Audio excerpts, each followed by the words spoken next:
Welcome to What the Health?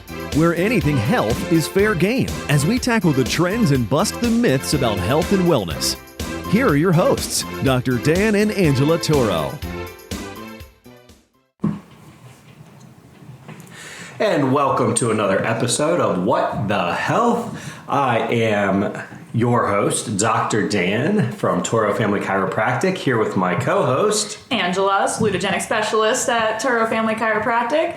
We're excited for another episode here. We got a very concerning topic here today, a disease we see running rampant through the office right now. Very significant, very significant. You have a disclaimer though, you better go through. Oh yes, I do have to do our disclaimer. How could I forget? So, disclaimer, we're here for informational purposes only. No way to be taken as individual medical advice. Always talk to your trusted healthcare provider before making any changes or decisions related to your health.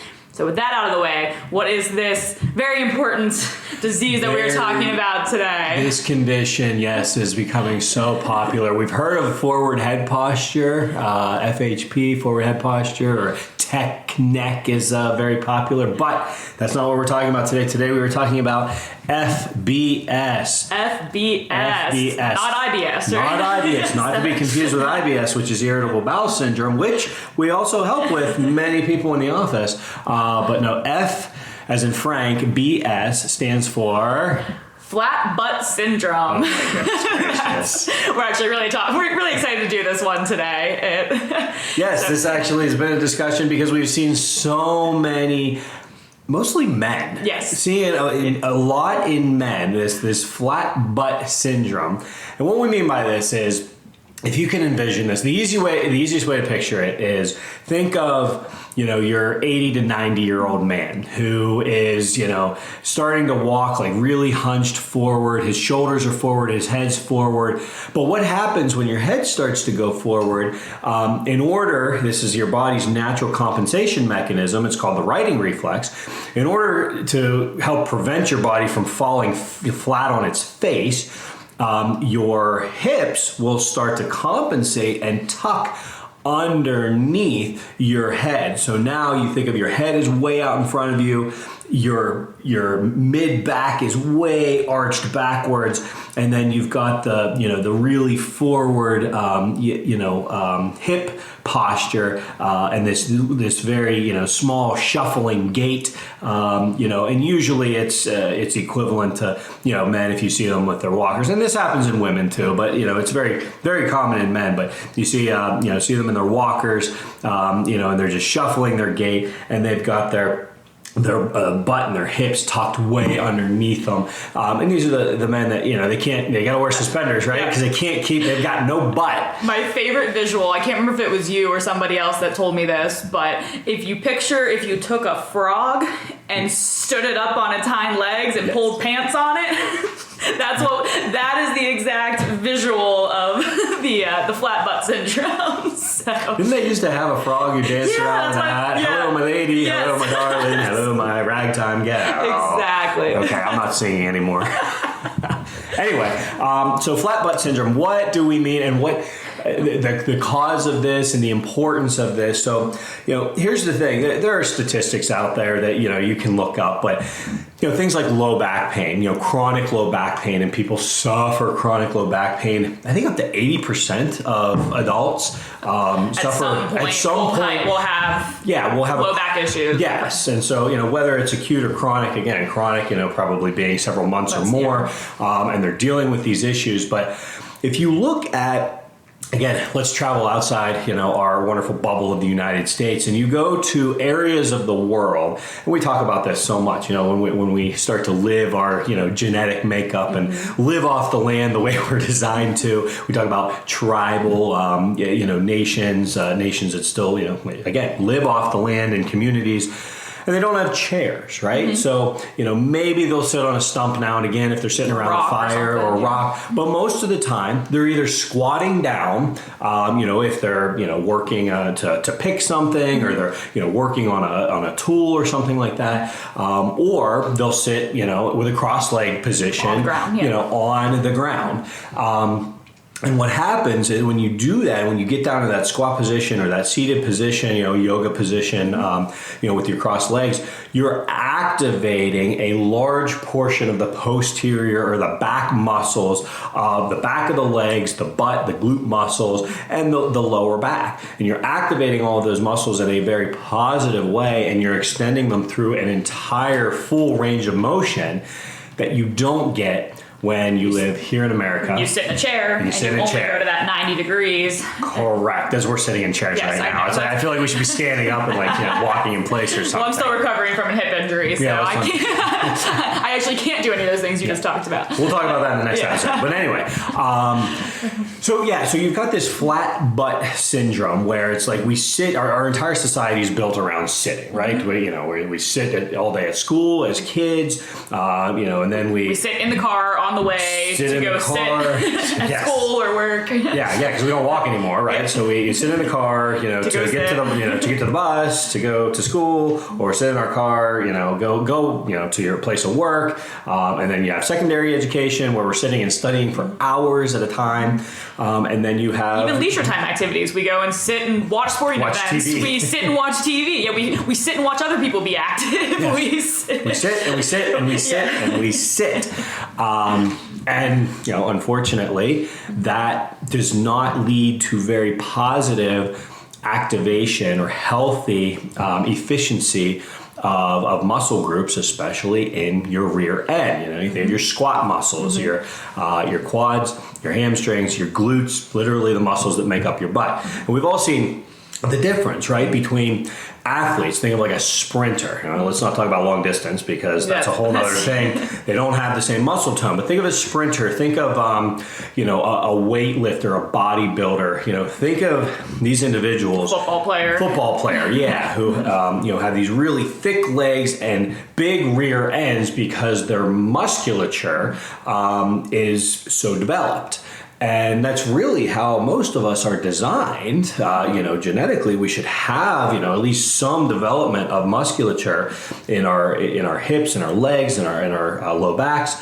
The problem is we sit on them all the time. We don't activate them properly. So now we develop this flat butt syndrome where basically, again, our hips, our entire pelvis starts to tuck forward. So the back part of our pelvis starts rotating down.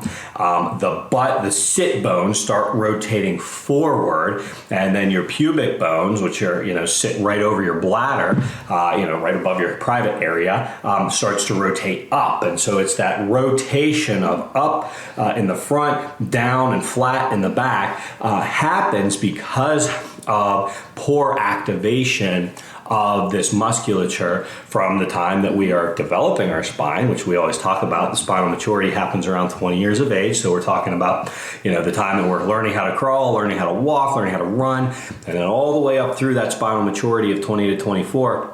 A lot of times as kids we're running around, but you get that school age and it's just we're sitting, we're not activating properly, and now we haven't developed the proper musculature. Yeah, and I think you can visualize even as Dr. Dan was going through that. I know you can't see the hand motions that he's doing because we talk with our hands in this family. But silly Italian.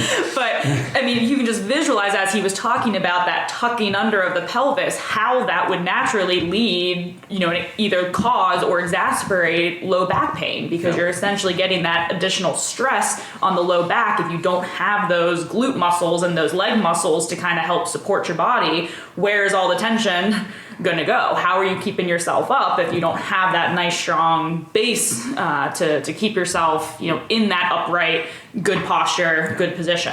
Yeah, and I think that's a great segue here to understand there's different types of musculature in the body, and the very small musculature around the spine, those are the muscles that usually people tweak. They say, oh, I slept wrong and I've got this kink in my neck, or oh, I just bent over to tie my shoe and something spasming. Yeah, something low back. Yeah, spasm, or I picked up my empty laundry basket, or I picked up my kid, and now all of a sudden it's like grabbing, it's seizing. I got this sharp pain, and it's very sensitive to move. Usually that's a strain or a sprain of the very small low back musculature right along the spine. That musculature is not really made for movement. What it's made is they're actually very heavy in what's called proprioceptors.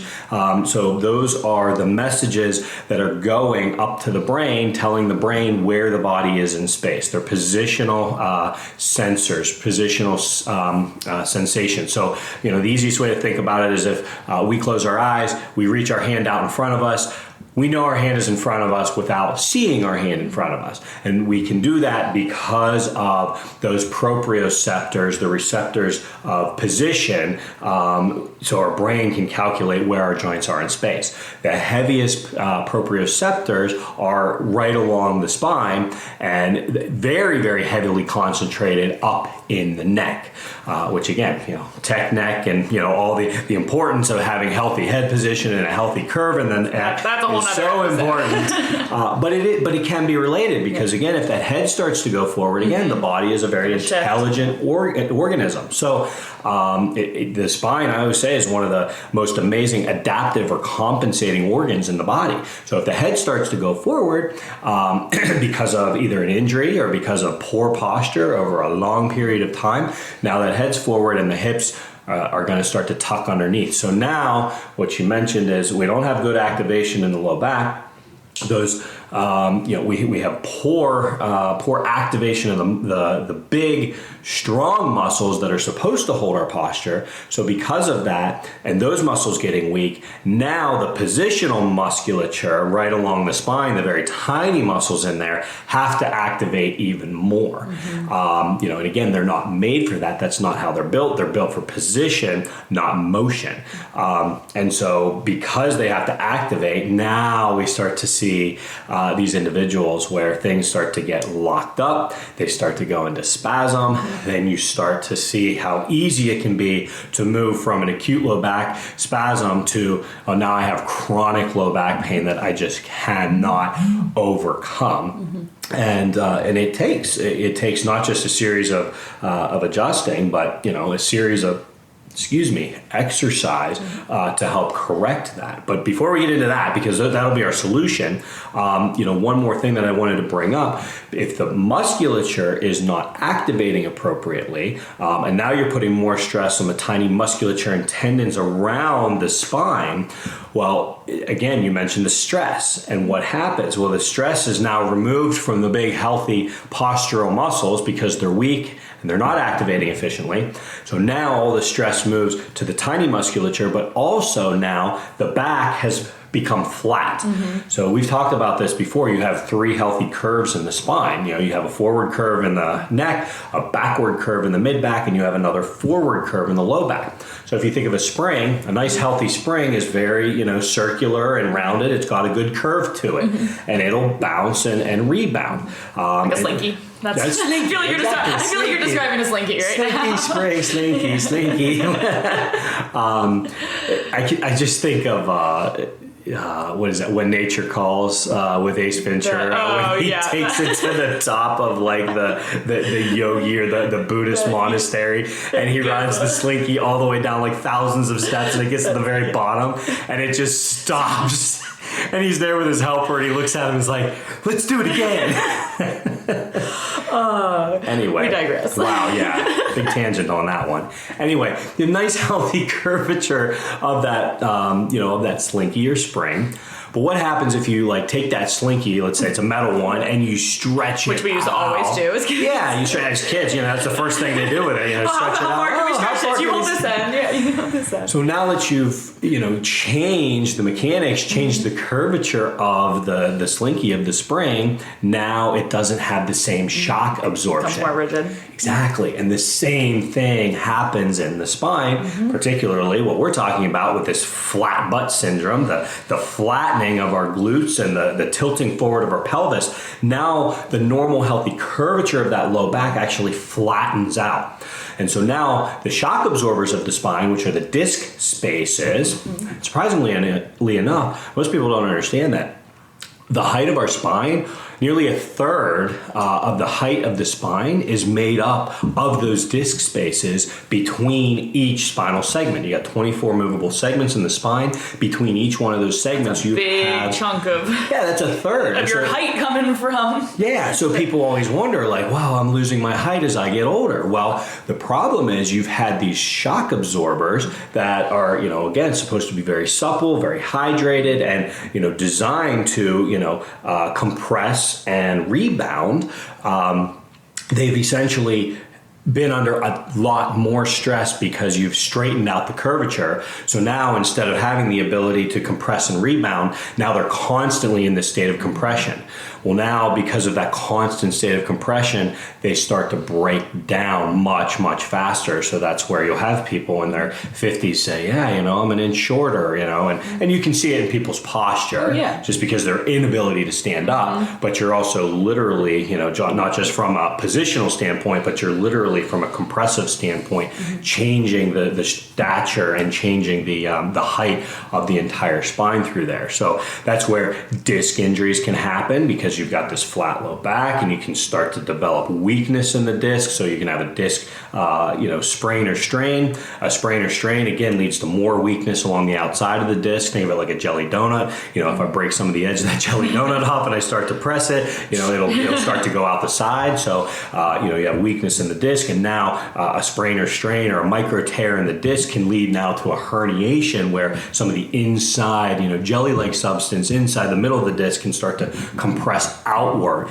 And if some of that jelly-like substance, they call it the nucleus pulposus, starts to push out into the spinal canal. Okay, now you've got a big, hard disc pushing on a very delicate nerve in the spinal canal. Not only do you have, tightness and spasm from the musculature that's starting to have to work harder, but now you've got nerve irritation where you can have pain, tingling, numbness all the way down the leg into the into the lower leg, into the foot, and to the point, if it's there long enough, you can actually start losing other organ function control. People who have difficulty controlling their bowels, controlling their bladder, because it's been there long enough. Now, usually that's got to be there for a very long time to get that severe, but there are people who, if they have a severe disc herniation, they can be young, and depending on which disc and what nerve it's hitting on, people can lose bowel or bladder function, with that disc pressing in there. And those are typically very severe cases, and usually surgery is necessary at that point. However, we want to catch it well before that. So what can we do about this flat butt syndrome? So now you're gonna have wives listening to this. It's like, I think my husband has that. He's always pulling his pants up. Everyone's looking at their guy's butt right now, going, hey. Take it easy now. I think you might have FBS. Again, we do not diagnose. But it is very easy to analyze and see. So what do we do for FBS, Angela? So and I think that's a big issue that we're seeing, is because you're there, you're adjusting, you're trying to correct the what's going on from the spine standpoint and the nervous system standpoint. But the problem is, like we just talked about, if you don't have the support of the musculature, those adjustments aren't going to hold. It's not going to be a long-term fix. Things are just going to go back to the way that they were if you don't have that musculature to support it. And one of the biggest things that I see a lot, people talk about, core, I want to strengthen my core. What they don't understand is all those muscles we just talked about, the glutes, the legs, those are all part of the core. People think, we hear core and people think abs. People think six-pack. That's right. The six-pack muscles are actually probably the least important part of your core. They are, yes, they look pretty. They're a pain in the butt to get.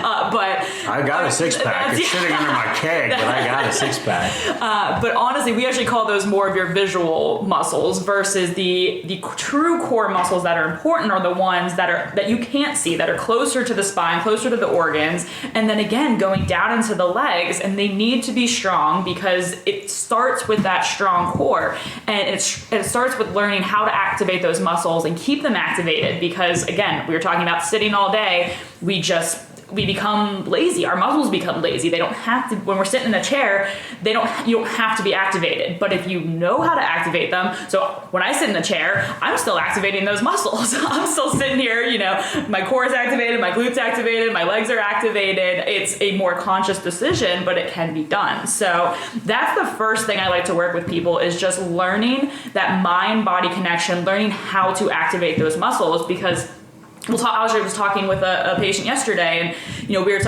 like, well, what about like doing crunches and things like that? And I'm like, crunches can be a good core exercise if you're activating the right muscles. So that's the thing, and people don't understand that the motion itself isn't what activates it. You have to actively engage those very deep abdominal muscles before you do any kind of motion, because otherwise, again, the strain is coming back to the low back. So that's where, it's really, really important to do exercises that are going to engage the lower body. So squats, like perfect example, doing a proper squat, learning how to engage, all the muscles of the leg, the quads, the hamstrings, the glutes, not, some people become very forward heavy, so that kind of all the weight goes into the quads, and they're not activate. The quads are the front of your legs, big thigh muscles, as opposed to engaging the back of your legs and your glutes. So really learning, again, when you're doing a squat, you should be thinking like you're trying to sit in a chair. Stick that butt back. And if you watch a lot of people who've never been taught, if you never took a weightlifting class or had proper physical therapy, because again, I was talking about this yesterday. Unfortunately, physical therapy is seen as a treatment, but it could benefit so many people as a prevention. Because if you're not ever taught, we both did athletics as kids, so we were taught at some point how to properly lift, how to properly squat, how to properly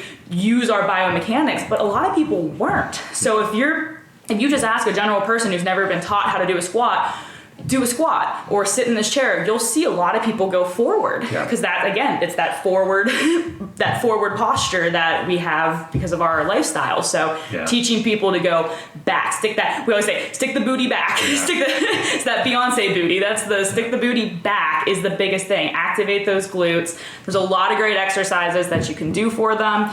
Bridges are one of my favorites, like laying on the ground and then lifting with the legs bent, lifting those legs up and really engaging, squeezing those glutes, squeezing those hamstrings. You'll feel that kind of instant activation of all those muscles. So learning to engage those muscles, and then until it becomes to the point that you don't have to think about it, really making sure you're actively thinking before you do anything. When you go to sit, when you go to pick something up, when you go to, bend over, when you go to do anything, that you are actively engaging those abdominal muscles, those glutes, and those big muscles in the leg, so that you can build them up, have that support. And that's, I say I say it all the time, that mind-body connection is so important. You have to, if you don't know what muscles you're supposed to be using, then you're going to continue to do it the wrong way. Well, and you bring up such a fantastic point with that, because again, going back to, what we mentioned earlier about school and kids, jumping on a school bus, riding to school, and then sitting all day. So it's like, we always talk about different types of learning, right? Mm-hmm. And in school, it's set up, auditory learning and visual learning. Mm-hmm. But very little do we talk about kinesthetic learning. Yeah. Kinesthetic is the touching, the feeling, the engaging, and really comes down to the movement of the body, mind-body connection. Like recess, kicking a ball, throwing a ball. Correct. And so much of that, honestly, elementary school should probably be 50% kinesthetic, and then maybe 50%. I think life should be. I agree. Life should be like that, absolutely. But again, we're designed to move. If you think about it, our brain is this, this little thing up in our head. I'm not discounting the brain, because it's kind of important. It's kind of what we do. Yeah. But if you think of the musculature and the bones, if you look at what material makes up the majority of our body, it's muscle. It's bone that is moving, it's moving our body in our environment. And so many of us, either we forgot how, or we never properly learned how to activate. I can't tell you the number of people, they're coming in with knee pain, right? Oh, yeah. And I tell them, hey, activate your quad here, just because I'm trying to teach them a biofeedback of,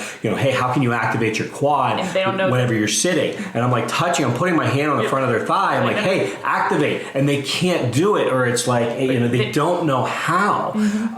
And so, and that's a lot of what you do, is helping people. How do you actually activate that muscle, whether it's putting them in a specific position or an exercise to engage it? And then once they do that, being able to, hey, how can I activate those muscles? That's really the beauty. If you look at, bodybuilding, I mean, those guys guys and women have mastered the body and the movement specific and muscle groups, how to activate specific muscle groups without even actually engaging in an exercise. I mean, it is exercise what they're doing, but it's like, their ability to activate, their muscles. You think of like the pec flex. Yeah, the pec flex. How those guys, I'm doing my pec flex right now, but how those guys, kind of like juggle their chest, back and forth, or, just bounce it up and down, because they have mastered the mechanics and the activation of their muscular system.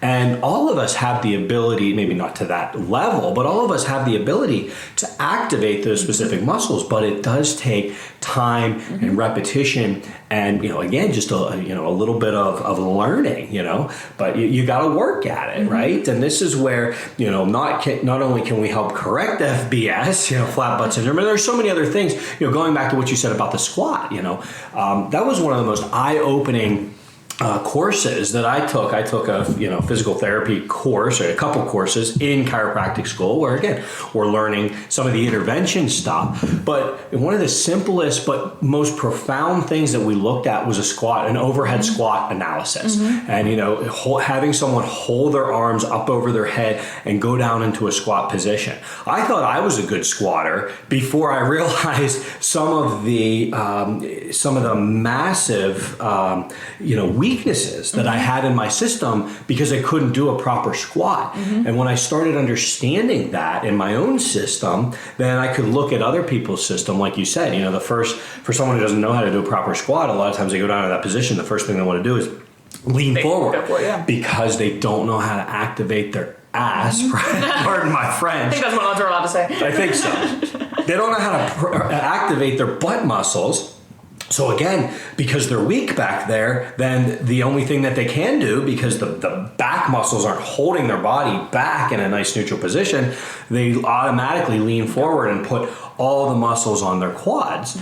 But I'm not saying they got strong quads either, because their quads typically are very tight, and they're very, they're very asymmetrical. And again, you get into things like other joint pains, not just low back pain, but now you get into the knee pain. I can't tell you the percentage of knee pain cases. It's not coming from your knee. It's not coming from your knee. It's not because you got bone on bone, which I think that's a whole other episode we could do. I get so sick of that terminology. But I got knee pain, Dr. Dan. It's like, oh, really? Try and activate your quad muscle. And, they do it on one side just fine, and then they do it on the side that hurts, and it's like they've got no activation or minimal activation of that muscle. And it's like, hey, you want to know why it hurts? Because all the pressure, instead of being on the muscle, is transferred to the joint because the muscle isn't activating appropriately. And so that's why, again, it's so important what you do in combination with the adjustments, because, we want to start to correct the structure and get the spine moving and better aligned. But now we also have to build the support system around the better movement and the better alignment, so that now we can activate, we can get better range of motion, better activation, and really just start to engage. And again, this is so important, not just from a treatment perspective. We help people, get stronger butts. There's an average. There's a marketing campaign. Come flex your butt better with anyway. But we get you bridge from, we're not just looking at this from an intervention and, oh shoot, my husband's got FBS, I better send him in. But now we're looking at it from a kid perspective, or a young adult, and how can we teach our kids how to activate their spine, activate the musculature, the core, not just the belly, as you said, but really the large leg muscles that should be responsible for holding us up in a good, healthy position, whether we're sitting, squatting, or even in a cross-legged position on the floor. Yeah, absolutely. So yeah, and that, so if you're one of those people that, low back pain, especially when you're sitting for long periods, then that's a really good place to, probably start and evaluate and kind of see how your core and lower body strength is. Because again, if you're sitting and all those muscles are weak, all that pain, all that tension is going right to the low back. And that, and again, we realize a lot of people, we're stuck in that seated position. We talk about that all the time. We can't necessarily change our society, as much as it'd be nice to just say, oh yeah, just go find a job where you don't have to sit all day. Our world's kind of going in the opposite direction, but it is what it is. But it's finding those ways to, and that's the other thing I work with people on is, how do we work into your routine, breaking up that sitting time, breaking up that, that time, building in some of these exercises throughout the day. I tell people, if you're sitting at a desk all day, get up and do 10 squats, do some lunges, do some things to activate those muscles so that you're breaking up that sedentary routine, and kind of finding those strategies is just going to help long-term build up that musculature, build up that support, and give you that true muscular support that you need. Well, and there's so many other, alternatives now too with, a standing desk, the desks that go up and down like you have on yours. Yeah. It's like, you have the option to sit in a high position or stand, and then sit when you need to. Yeah. Yeah. And then again, as you mentioned before, how do you teach people to activate their musculature? I'm sitting here right now and it's like, I can activate my quads just based on how I push my foot into the floor, how I, sit up and activate my belly. I'll never forget, I read an article, oh my God, it was probably a decade ago. It was probably before even chiropractic school, but I remember 50 Cent talked about, he was interviewed in like People Magazine or something, but they talked about, how do you, keep such a healthy six pack? And he's like, I can literally do an ab workout all day long, even when he's sitting in, a Grammy show or something, because he can literally, he knows how to activate his abs. And it's the same thing with us. If you teach someone how to activate those muscles, it's very easy to just start, engaging the musculature. So you're not just becoming a slouch. And, that slouch is what leads to the forward head posture. It leads to FBS, flat gut syndrome. So in addition to the analysis, that we do in our office, again, it's usually very easy to see from a posture perspective if someone has it, but then also, looking at an x-ray, you can tell very quickly, does someone have or someone hips, their whole pelvis rotated in a specific direction, that is leading, to that flattening of the low spine, the increased pressure on the discs, and then of course, all the other difficulties that come with it. So, as you mentioned before, someone who, you see like, they can't keep their pants up, or, they just they go from their low back straight down the back of their legs. They don't have any sort of, curvature, at the rear end. That's a very common sign of flat butt syndrome. Someone who, gets injured a lot, whether it's in their low back or their knee, if you're waking up with back stiffness, whether it's in the neck or the upper back or the lower back, also very common, but, all of these things can be helped. And again, it's not just a matter of, we want your back to feel better, but we want you to engage your body better. So a lot of these people that suffer with this, it's like they're in their 30s and it's like they got young kids, and it's like, my goodness, you can't get out and run around with your kids without injuring yourself. Yeah, the other thing I think about all the time is we've been kind of dishing on old man a lot in this one, but the old man grunts, when you think of like the people when they sit up or sit down or get out of a chair, a lot of that again is because they don't have the musculature to be able to. You should be able to get out of a chair without using your hands. Yeah. That's actually a test when I was working with the elderly population right out of school. That was one of the tests that we would use to kind of test their progression through an exercise program and to make sure that they were progressing and being able to do that. And that's the kind of thing, I think everyone who comes over to my place and sees how many steps I go up and down just to get to my apartment, and they're like, oh my gosh, how do you do this every day? I'm like, because I do it every day. It's like, I don't. So that's the thing too. It really truly is the use it or lose it, and we're not using it. So you really need to make sure that, again, if the simplest things are that difficult, it's not going to get any easier unless you change something, unless you improve it. And, people, like you said, we're seeing people our age coming in with these aches and pains, and it's just, they're just like, and they just want to say, oh, I'm getting older. And it's like, no. Yeah, I'm the same age as you, and I'm not, I can get out of a chair, I can get out of bed, So yeah, it truly is, people are kind of accepting that the chronic pain is almost becoming a little too much of a norm now, and that people aren't realizing, no, there's a lot that you can do to prevent it, to fix it, and to make sure that long term you're able to run around with your kids, your grandkids, exactly. Do the things that you want to do, travel, well into your retirement years. 80s, so yeah, exactly. 90s beyond. There's no reason a life stuck in a recliner does not have to be the way that it is. So no, that's the norm, unfortunately, in our society, but it does not have to be that way. We are genetically designed to live very healthfully well into our 90s, 100 and beyond. Yeah.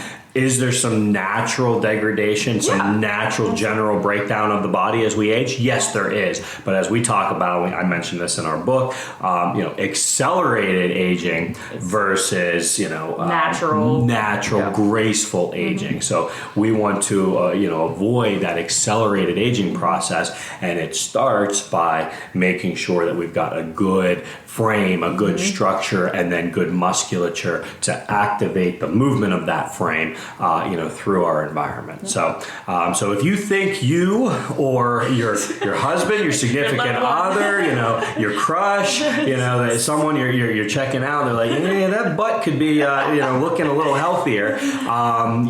You certainly check us out. Stop checking them out. And check us out. Check out our office. Just to be clear. Check out our office. Oh my God. And that's how we know it's time to wrap this one up. So come to Toro Family Chiropractic and check out our solution to FBS. That's right. So I am Dr. Dan. Thank you so much for stopping by. If this or anything else that we discussed resonated with you, again, we've got more information on our website. And, if you are not someone in the southwestern PA region, again, we see people who, all over the region who come to our office and get amazing results. But if you're someone who, doesn't live in the southwestern PA area and wants help finding, a corrective or an analysis-driven chiropractor, and someone who may have the, also the skill set that Angela has in terms of how do we activate our musculature, check us out, and we're certainly happy to help you find someone in your area, that we could consult with and make sure that you get the help that you're looking for. So with that being said, I am Dr. Dan with Angela, and thank you guys so much for tuning in. We'll see you next time. See you at the next What the Health session. Take care. You've been listening to What the Health with Dr. Dan and Angela Toro, brought to you by Toro Family Chiropractic. To learn more about the resources mentioned on today's show or listen to past episodes, visit www.whatthehealth.world.